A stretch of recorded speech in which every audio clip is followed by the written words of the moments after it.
Shabbat Shalom. What gets in our way? What factors impede our ability to follow through on getting what we want? I'm not referring to external circumstances over which we have little or no control, like the conditions in which we were raised, illness, or the death of a loved one. I mean things like what happened to my friend.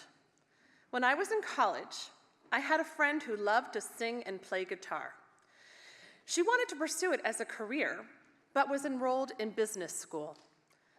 She wanted to go to the music school in which I was enrolled. I connected her with one of the professors who taught voice for her to start preparing an audition. She made an appointment with the teacher and then canceled. She made another lesson time and then canceled. As she told me about this, and I questioned her as to why she kept canceling, she admitted through tears, "I don't want the teacher to listen to me sing and then tell me I'm not good enough to get accepted into school. So I canceled." And while at the outset it might have seemed extreme that this is what kept her from pursuing her dream, this behavior of rejecting oneself first to avoid the rejection of others is actually pretty commonplace. It's in the way we sometimes don't put ourselves forward for the jobs we want. It motivates premature breakups when one person who fears that the other will reject them retreats first. It guides decisions to not share one's unique perspective with others and risk feeling rebuffed. Do you relate to this? Have you ever rejected yourself first so you wouldn't have to face rejection from others? This very theme is explored in the section of Torah we started last week. Moses has run away from Egypt and started a new life up on a hilltop raising sheep. He wants nothing more than to live out his days in peace and quiet. But then the episode of the burning bush happens. God calls to Moses, asking him to lead the Egyptians out of slavery. Moses begs off and resists God's call to leadership. Not once, but 5 times. Moses, the paradigm of what it is to be a strong, courageous, wise, and powerful leader, tries to reject his call to leadership 5 times. And what's more is the reasons that Moses gives are so relatable. Moses first responds to God's call by saying, "Who am I that I should go to Pharaoh and free the Israelites from Egypt?" Second and third, he says, "When I come to the Israelites and say to them, 'The God of your ancestors has sent me to you,' and they ask me, 'What is God's name?' what should I say to them?" Moses then says, "What if they do not believe me and do not listen to me?" The fourth time Moses tries to avoid God's call to leadership, he says, "I've never been good with words. I'm slow of speech and tongue."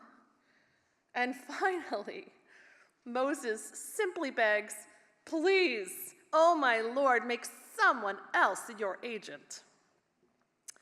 Moses almost allows his own insecurities to stop him from reaching his potential of becoming arguably our greatest leader. Returning to the story of my friend, a few main issues were at play. 1, she felt insecure in her singing abilities. 2, she let those insecurities keep her from moving ahead in spite of them. And 3, she did not have faith that others would recognize potential in her. These are 3 separate and important components to the problem. Like Moses, we often feel insecure and unqualified to rise to the occasion. This is human, and frankly, to some extent, it's even healthy. Some of our desires should not be pursued. We exist in a complex web of competing yearnings and need to know when to push our own agendas forth and when to pull back and make room for others. The Kabbalists taught that before the creation of the universe, Ein Sof, infinite God, withdrew itself into its essence, it contracted into itself to leave an empty space in which emanated creation. We too need to know when to take on a more humble self-state. There is a time for pulling back our perspectives and desires and making room for others. However, when we let our insecurities lead us, we don't pull back due to humility. Rather, we pull back because our fears are controlling our behavior and halting our action. God's insistence that Moses become the leader was, in effect, God's way of telling Moses to move ahead despite his insecurities. God, through Moses, was giving us a blueprint for how to act in the face of doubt. With all our faults, weaknesses, imperfections, and limitations, we need to find a way to move ahead anyway. Moses described having an easily detectable flaw. He was slow of speech and tongue and unable to speak well. But what if this so-called flaw was actually a strength, or even a key to his ability to lead?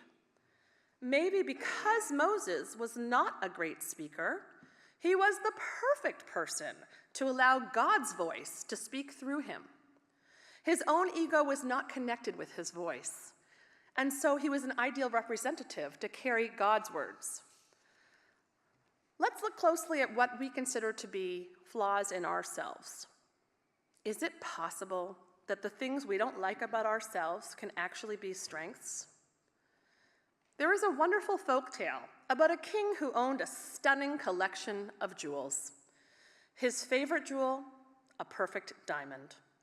And he often held this diamond in his hand and admired its perfection. One night, the diamond fell from his hands and smashed on the floor. With trembling fingers, he picked it up and looked at it closely, and to his horror, he noticed a long spindle of a crack running from the very top to the bottom of the gemstone. He looked for someone to repair his precious diamond, and finally met a wise old craftsman who said, "Give me a week and I will repair your diamond." Sure enough, after a week, the king retrieved his diamond, but at first he thought there must be some mistake, as the crack was still visibly there. But then he held the diamond up to the light, and he saw that at the place where the crack met the tip of the diamond, the craftsman had carved a tiny, perfect rose. The flaw became the inspiration for a more beautiful and even more meaningful gem. Can we see our flaws as potential? Instead of looking at them as holding us back, can we see them as opportunities to create something worthy? Let's think about the things in ourselves that we don't like, that we wish were different, that hold us back. Have these things ever been useful to us? Could they be? Could they be enhanced or manipulated into something advantageous and beneficial? Think about the emotionally challenged person who becomes a psychologist, or the person who had a terrible experience in school and becomes a superb teacher, or the senior citizen in Jerusalem whose members have the senior center in Jerusalem whose members have frail hands and learn with care and sensitive handiwork to create the most beautiful paintings. We may have an insecurity related to a perceived flaw, and yet we need to push ourselves to move ahead in spite of this. There is also a third component that we see in the story of Moses. In order for him to be accepted as a leader, the people had to have faith in his leadership and accept his authority. Their openness and willingness to partner with Moses made his leadership possible. In the same way, when we move ahead, despite our flaws and insecurities, we need to have faith that others will care about us and see the good in what we have to offer. This demands reciprocity. When it comes down to it, it's really a process of seeing the holiness in the person standing in front of us and the holiness in ourselves. Yet our current social climate can often make us feel like we live in an us and them society. All around us, we see many examples of how we elbow each other for status and position, We tend to build hierarchical structures. We tend to look at rankings instead of considering the worthiness of what each person brings. We reduce, we label, and despite our best intentions, we are often not very inclusive. Returning to the story of my friend, the tragedy was not only that she didn't pursue her dream despite her insecurity about her talents, but that she also didn't have faith to know that her voice would be heard. Let us take up this challenge.